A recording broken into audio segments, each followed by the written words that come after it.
నమస్తే. Welcome to our channel. నేను మీ సిరి. ఈ రోజు మనతో పాటు ఉన్నారు ప్రముఖ రాజకీయ విశ్లేషకులు గురుశంకర్ గారు. నమస్కారం సార్. నమస్తే మేడం.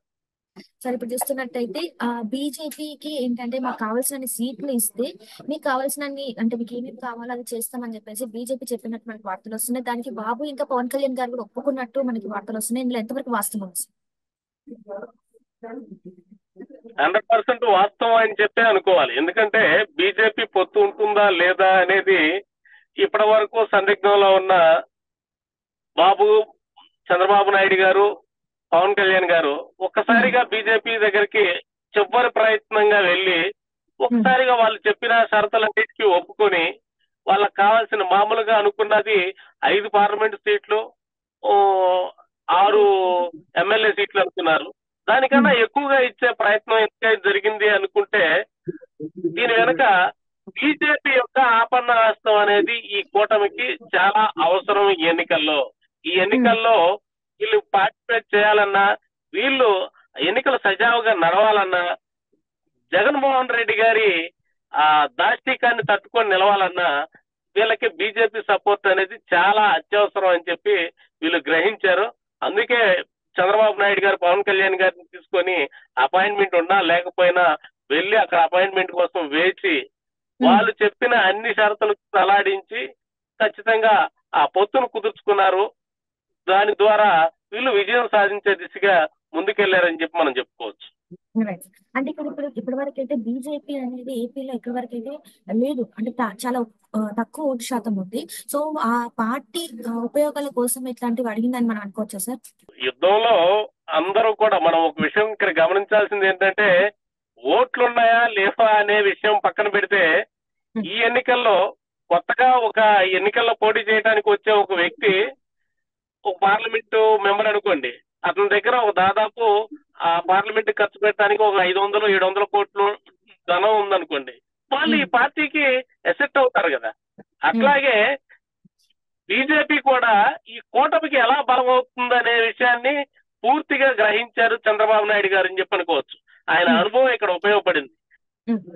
ఎందుకంటే బీజేపీ పొత్తు లేకుండా వీళ్ళు ఆంధ్రప్రదేశ్ లో ఎన్నికల్లో నడిపే పరిస్థితులు, ఎన్నికల్లో పార్టిసిపేట్ చేసి ప్రచారం చేసి ఎన్నికలు ఓట్లు వేయించుకునే పరిస్థితి అనేది లేదు.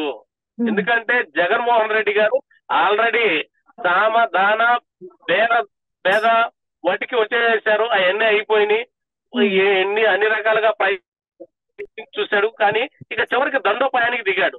అంటే కార్యకర్తల్ని, నాయకుల్ని, మీడియాని, మొత్తం అందరినీ ఎవరు దొరికితే అంటే ఎలా అయితే వీళ్ళని భయపెట్టాలో అన్ని రకాలుగా వీళ్ళని భయపెట్టే పరిస్థితికి వచ్చాడు. కాబట్టి ఖచ్చితంగా ఈ దాష్టికాన్ని ఎదుర్కోవాలి అంటే చంద్రబాబు నాయుడు గారికి కేంద్రం యొక్క సహాయం అవసరం. కేంద్రంలో బీజేపీ ఇప్పుడు అధికారంలో ఉంది కాబట్టి ఈ బీజేపీ ప్రభుత్వం మాత్రమే వీళ్ళకి సహాయం ఉంటేనే ఈ ఎన్నికల్లో వీళ్ళు గట్టెక్కే పరిస్థితి ఉంటుంది. ఎన్ని ఓట్లు వేయించుకోవాలనుకున్నా బూత్ దాకా ప్రజలను తీసుకుని వెళ్ళాలా, వీళ్ళు నామినేషన్లు వేసే పరిస్థితి ఉండాలా, వీళ్ళు అసలు బయట తిరిగి ప్రచారం చేసుకోవాలి. ఇన్ని రకాల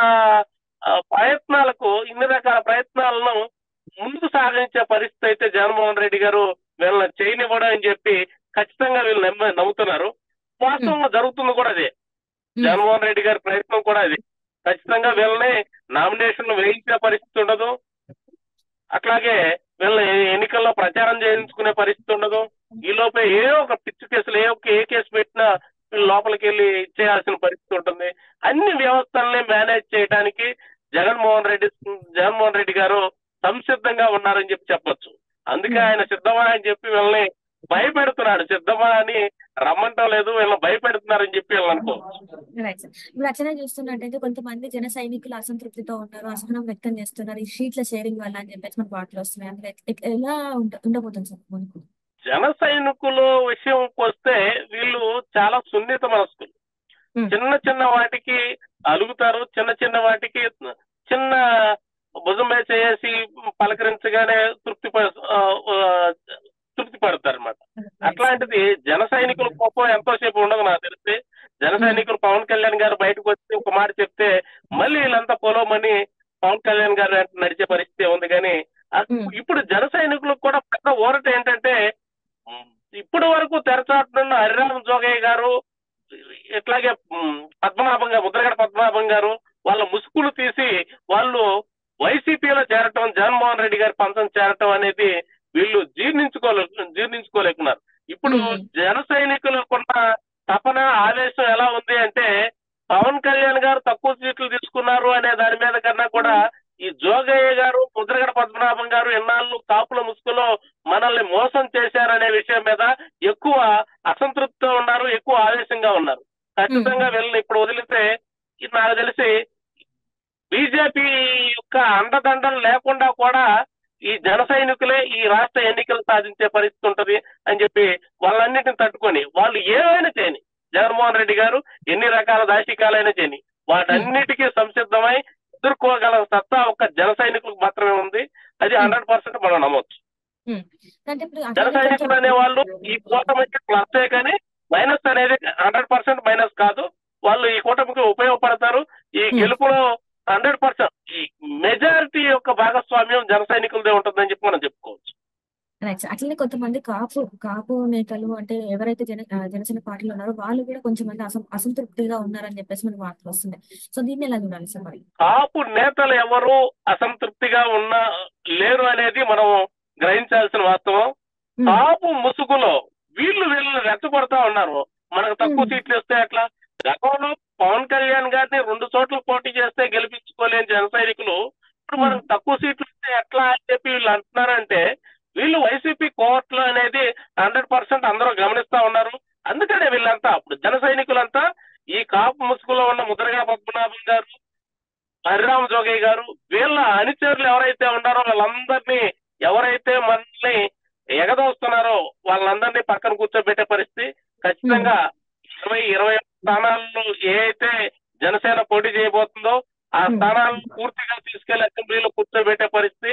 వీటిలో జగన్మోహన్ రెడ్డి గారు ఎన్ని రకాలుగా వీళ్ళకి అడ్డంకులు సృష్టించినా కూడా వాటన్నిటిని తట్టుకొని నిలబడి అవసరమైతే కేసు పెట్టినా కూడా భయపడిన పరిస్థితి ఈ జన సైనికులదని చెప్పుకోవచ్చు.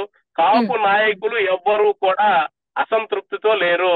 వీళ్ళు పవన్ కళ్యాణ్ గారు ఎన్ని సీట్లలో పోటీ చేస్తే అన్ని సీట్లలో గెలిపించుకునే పనిలో వీళ్ళంతా నిమగ్నమై ఉన్నారు. నాకు తెలిసి ఈ కాపులందరూ కూడా మిగిలిన ఈ ముద్రగడ పద్మనాభం, జోగయ్య గారిని తీసేసిన మిగిలిన కాపు నాయకులందరూ కూడా ఏకం అవుతున్నారని చెప్పి మనం చెప్పుకోవచ్చు. రైట్ అట్లనే సార్ ఇప్పుడు ఏంటంటే ఇప్పుడు మరి ఇన్ని సీట్ల పంపకాల విషయంలో ఈక్వేషన్స్ ఏమైనా చేంజ్ అయ్యే అవకాశం ఉంది? అంటే ఏపీలో ఇప్పటి వరకు ఒక ఎత్తుగా నడుస్తుంది. సో నెక్స్ట్ ఇప్పుడు ఎట్లా ఉండబోతుంది సార్? ఈ విషయంలో బీజేపీ బాగా తెలివిగా అడిగేసిందని చెప్పుకోవచ్చు. తనకున్న అవకాశాన్ని, తన అవసరాన్ని గుర్తించిన ఈ కూటమిని తనకు కావాల్సిన సీట్లు ఏవైతే ఈ ఆంధ్రప్రదేశ్ లో మళ్ళీ బీజేపీ బలపడటం కోసం, ఏ పార్టీ అయినా బలపడటం కోసమే చూస్తారు. బీజేపీ మళ్ళీ ఆంధ్రప్రదేశ్ లో పూర్తిగా నిలదొక్కునే దిశగా తనకు కావాల్సిన సీట్లు తీసుకొని వీళ్ళందరూ సపోర్ట్ కోరుతూ వీళ్ళకు కూడా తన వంతు సహాయం ఈ ఎన్నికల్లో ఈ జగన్మోహన్ రెడ్డి ప్రభుత్వాన్ని గద్దెదించి పూర్తిగా ఈ కూటమి విజయం సాధించడంలో బీజేపీ తన వంతు కృషి చేస్తుందని చెప్పి అనుకుంటాం. ఓవరాల్ చూసుకున్నట్టయితే టీడీపీ, జనసేన, బీజేపీ పొత్తుని ప్రజలు మనస్ఫూర్తిగా ఆహ్వానిస్తున్నారు అనుకోవచ్చా సార్? మనం ఖచ్చితంగా ఆహ్వానించాల్సిందే. ఎందుకంటే జగన్మోహన్ రెడ్డి గారు అధికారంలోకి వచ్చిన దగ్గర నుంచి, అధికారంలో రాకముందు జరిగిన తన సొంత బాబాయి మర్డర్ కేసుని ఇంతవరకు అంటే చట్టం మీద ఆయనకి ఎటువంటి భయం లేదు. చట్టం అంటే భయం లేదు. అట్లాగే న్యాయస్థానాలంటే లెక్కలేదు. ఈ ఎన్నేళ్ల నుంచి బెయిల్ మీద బయట తిరుగుతా ఉన్నారు. మనం ఒక చిన్న కేసులో ఇప్పుడు చంద్రబాబు నాయుడు గారిని అరెస్ట్ చేశారు. 57 రోజులు 60 రోజులు ఉంచారు. అంతకాలానికే ఆయన అన్యాయం అక్రమం చేశారు, అక్రమాస్తుల కేసులు లోపల ఉన్నాడు అంటారు. మరి ఈయన ఏమన్నా గాంధీ ఈయన అక్రమాస్తుల కేసులో 1.5 సంవత్సరాల పైగా జైల్లో ఉండొచ్చాడు. మరి అట్లాంటి ఆయన ఈ బెయిల్ మీద ఇన్నాళ్ళు తిరగటం అనేది ఈ ప్రజాస్వామ్యంలో ఆయన కల్పించిన ఒక వెసులుబాటు కావచ్చు, కానీ ఇది ప్రజలు హర్షించే విధంగా మాత్రం లేదు. ఖచ్చితంగా పరిపాలన లేదు. వ్యవస్థలన్నింటినీ నీరు చేసి తన సొంతానికి వాడుకుంటా ఉన్నారు. ప్రభుత్వాధికారులంతా కూడా జగన్మోహన్ రెడ్డి గారి చెప్పు చేతల్లో ఉన్నారని చెప్పి మనం చెప్పుకోవచ్చు. కాబట్టి వీటన్నిటికీ విసుగు చెందారు. ఎవరో 3 సంక్షేమ పథకాలు ఇచ్చినందువల్ల ప్రజలందరూ ఓట్లు వేస్తారని అనుకోవటం అనేది ఆయన యొక్క అవివేకానికి నిదర్శనం. ఖచ్చితంగా ఎవరు జగన్మోహన్ రెడ్డి గారి వైపు లేరు. ఈ కూటమి గెలుపు కోసం జగన్మోహన్ రెడ్డి గారే కాదు, జగన్మోహన్ రెడ్డి గారు కాకుండా ఎవరైనా పర్లేదు గెలిపించుకుంటామనే పరిస్థితికి ఆంధ్రప్రదేశ్ ప్రజలు వచ్చారని చెప్పి మనం చెప్పుకోవచ్చు. Right sir, right sir, right. Thank you so much sir. మీరు మాతో పాటు జూమ్ కాల్ వచ్చినందుకు ధన్యవాదాలు సార్. Thank you.